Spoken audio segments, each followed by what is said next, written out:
Hi everyone, we have new patch notes, patch 1.4.1. I'm just recording this live on stream, they just dropped and we went through them. There's actually a lot of stuff in there, more than I had anticipated, especially a lot of bug fixes. And some pretty cool improvements here for the gold economy. So this is something that Blizzard had already talked about, especially Adam Fleischer on Twitter. And here are the highlights. I'm not going to go through every single line, we just went through this. There's a lot of little stuff that has changed, like for example, stuff like the Helltide chests now open faster in World Tier 1 and 2 and these kind of things. So I kind of leave most of these things out and just go through the juicy stuff. So the biggest thing here is Masterwork gold cost. This has been adjusted, ranks 1 to 4 unchanged, and then after rank 5 it gets less gold cost. So it goes down a little bit from there, and then the higher ranks cost less and less gold, with rank 12 going down from 10 million to 2.5 million. So that's actually a pretty big buff. I'm not sure exactly what this comes out to in total if you go all the way from 1 to 12. Previously that was like around 30 million or so. I expect this will be roughly half or maybe even less than that. So they say they want people to mostly focus on farming the materials, less on the gold, so that you don't have to do whispers all the time. Some people were also expecting we would get maybe like a whisper gold buff or something like that, or more gold in the pit or so, but it seems like this is their solution instead. So the higher gold cost is reduced basically on the higher ranks. So that's kind of cool. Another big change here is Bash. So Bash is getting nerfed quite significantly. So there is a line here about Bash. I'm going to find this.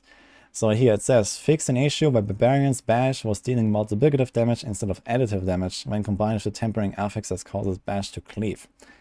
So if I understand that correctly, this means that you tempered, like, I don't know how much that was, 10, like 1000, 1200% or something like that, Bash cleave damage on your weapons. And now that is just additive damage, making it way, way, way worse. And it's probably like a nerf of something like a ×10 multiplier or so. At least this is how I read this. Which means that Bash is going from S tier to probably still S tier, maybe down to A, but we'll see that exactly how it will feel. Right now Bash is like one of the Omega like best builds in the game, especially with the recent Gushing Wounds tech that people started playing. So I'd expect this to still be probably the second best bar build and probably like in the top 5 overall in the game anyway. But we'll see exactly how this will be once we see all the math and how exactly this change actually affects it. Then we have more scattered prisms. So they buffed especially the goblins. So we have this here. So there's like a 30% chance now to get scattered prisms from goblins. There is also 3 scattered prisms in World Tier 4 from world bosses. So you get a lot more of them. That's going to be nice. The Lilith Spark is getting fixed finally. So it's retroactively awarded for anyone who has completed Lilith in any season. So not just in Season 4. So if you have already done it in Season 1 or whatever, you're just going to get the Spark. I guess they just couldn't really track it exactly for this season. And they just decided to give everyone the Spark who has done it in the past. And of course you can still do it after this patch goes live if you have never killed Lilith. So that's nice. They also fixed the Uber Beast debuff, so we have that here. This is if you farmed Tormented Beast in your eyes, there was a bug when you reset the encounter. So that's nice. Dorman Stone is fixed, so you can play Boulder again. We put it in F tier lately because we learned that the build just kind of doesn't function right now because of a bug, but that is fixed. And the Invisible Andariel Laser also, some people had an issue there. That is getting fixed. What is unchanged though, that is not mentioned at all here in these patch notes, since it's not really a big balance patch, it's mostly a bug fix patch. But we were expecting maybe some more stuff.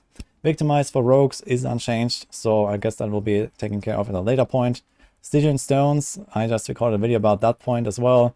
They are still not really dropping, there's no mention of them. So yeah, tough luck. Uber drop rates, also nothing changes there. For example, for the Tormented small bosses or so, no mention here. And Holy Bolts, that is also bugged right now with minions especially, is also not getting changed. So there's more stuff that I guess we could mention here that is unchanged, that could have maybe been changed in this patch, but this is what we got. This will go live on May 28th, this is on Tuesday, so it's the typical patch day, so in a few days from the recording of this video. And well, if any more stuff comes to light, I'll let you guys know. And otherwise, hope you enjoyed this little summary here. I will have the patch notes linked if you want to go through the entire patch notes here. There's a lot of stuff to read, a lot of little details as I mentioned. Otherwise, hope you enjoyed this and see you guys next time.